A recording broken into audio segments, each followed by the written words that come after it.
All right, language explorers, let's have a look at today's Tuesday verbs. So, employ. Yeah, to hire someone to work for you.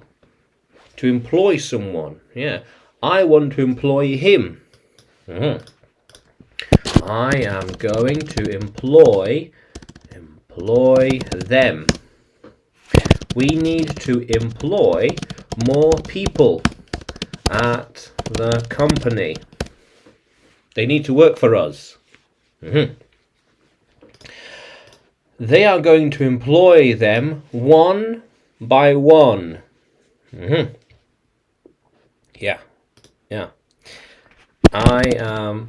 She wants to employ me. Yeah. Oh, she employed her too. They were employed last month. Past tense, employed. Last month. When? Last month. We are thinking who to employ next. Well, who should we employ next? This one, or them, or him, or her? Who are we going to employ? Plenty of choices.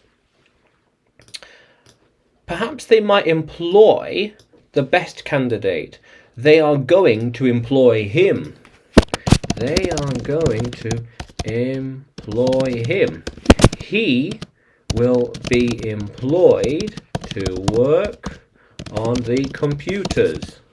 Yes, will be in a future tense. Will be. Yeah. Employ, to hire someone to work for you, with you, anything. Or in general, I want to employ them. He's going to employ me. How can I be employed by them? Who is employing? Who is employing? Who is taking on staff? Who is taking on new staff? New workers. Yeah, employ. How cool is that, language explorers? Yeah, so, can you use employ in a sentence? Can you write it in the comments below? And like the video, subscribe to the channel. More videos to come, more lessons to come. And you can find me on YouTube, Facebook and Telegram, as well as on Udemy by searching English with Adrian or Adrian Nanchev. Yeah, how cool is that, language explorers? Let's keep exploring.